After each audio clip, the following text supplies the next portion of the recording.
नमस्कार दोस्तों। किसी ने एक बड़ी प्यारी सी बात कही। कहता है कि जिस हाल में लोग मरने की दुआ करते हैं उस हाल में मैंने जीने की कसम खाई है। दोस्तों, आज बात करते हैं एक 50 साल के सज्जन व्यक्ति की, जिनका सब कुछ बहुत बढ़िया चल रहा था। अपने परिवार में बहुत अच्छा था, एक अच्छी कंपनी में काम कर रहे थे, अच्छे उनके पास नीचे एम्प्लॉइज़ थे, अच्छी प्रोफाइल थी, बहुत बढ़िया से सेटल थे वो। और लेकिन उनको डिप्रेशन रहने लगा था, वो फ्रस्ट्रेशन में रहने लगे थे, ऑफिस में भी खुश नहीं रहते थे, घर पे जाते तो बच्चों से बहस करते, फ्रस्ट्रेशन था उनका। तो उनको उनकी पत्नी ने कहा कि हमारे एक मिलने वाले हैं जो अपने शहर के बाहर रहते हैं, वो अच्छे ज्योतिष भी हैं और काउंसलिंग भी करते हैं, तो आपको काउंसलिंग की ज़रूरत है तो आप एक बार उनसे जाके मिल लीजिए, वो कुछ ना कुछ अच्छा आपको ज़रूर बताएंगे। तो वो सज्जन व्यक्ति जो थे वो अपनी पत्नी की बात मान ली उन्होंने, और वो जाकर उस ज्योतिष से मिले। तो ज्योतिष ने पहले जो ज्योतिषाचार्य थे उन्होंने कुंडली देखी, और कुंडली देखकर उन्होंने बोला कि साहब आपकी ग्रह दशा बिल्कुल ठीक है, सब कुछ अच्छा चल रहा है, तो बताइए आप क्या बात करना चाहते हैं। काउंसलर थे वो, तो वो उनको उस हिसाब से उन्होंने पूछा।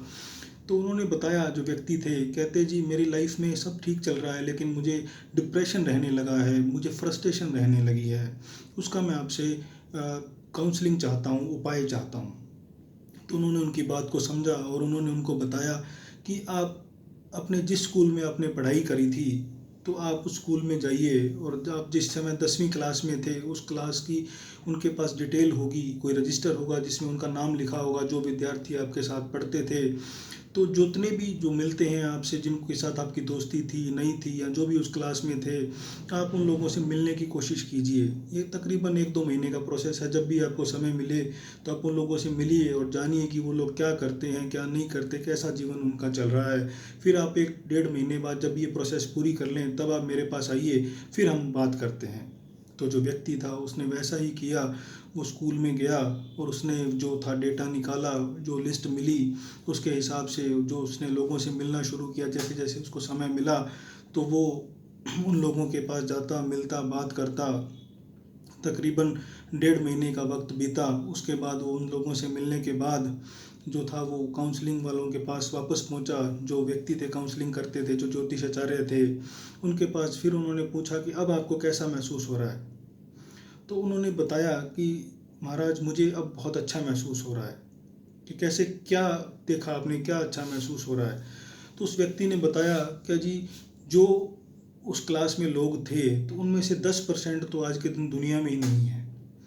5% ऐसे हैं जिनका तलाक हो चुका है, और 5% ऐसे हैं जिनका तलाक हुआ, शादी हुई, फिर तलाक हो गया। और 5-10% ऐसे हैं जो कोर्ट कचहरियों के चक्कर लगा रहे हैं, जिनके केसेस चल रहे हैं। 5-10% ऐसे हैं जो बीमारियों से ग्रसित हैं और मतलब दुनिया भर का ट्रीटमेंट उनका चल रहा है। इसलिए उन सबको देखने के बाद मुझे एहसास हुआ कि मैं तो बहुत अच्छा हूँ, मेरी ज़िंदगी बहुत अच्छे से चल रही है। वो सब देखने के बाद मैं समझ में आया मुझे कि दुनिया में कितना गम है और मेरा गम कितना कम है। तो इस तरीके से मैं अब खुश रह पाया हूँ। मुझे समझ में आ गई है, जो आपने ये अनोखा सा तरीका अपनाया था मुझे समझाने का, तो मुझे वो बात समझ में आ गई है कि हम लोग दुनिया से बहुत अच्छे हैं, लोगों से बहुत अच्छे हैं। हमें खुशी का अपने अंदर ही खुशी ढूंढनी पड़ेगी, हमें देखना पड़ेगा कि दुनिया किस हाल में जी रही है और फिर भी वो खुश है। तो हम जब सब कुछ अच्छा चल रहा है, अच्छा हमारा परिवार है, अच्छे हमारे आसपास लोग हैं, अच्छी प्रोफाइल पे हम काम कर रहे हैं, तो हम खुश क्यों नहीं रह पा रहे हैं। क्योंकि खुश रहने का एक ही उपाय है कि हमें हर चीज़ में, हर पल में खुशी ढूंढनी पड़ेगी दोस्तों। तो इस तरीके से उन्होंने खुश रहना शुरू कर दिया। और एक बात जो मैं हमेशा कहता हूँ दोस्तों, कि ज़िंदगी बड़ी अनमोल है, इसे खुल के जियो, अच्छे से जियो। क्योंकि आप अपना हर दिन ऐसे जीना चाहिए जैसे कि ज़िंदगी का आखिरी दिन हो। धन्यवाद दोस्तों।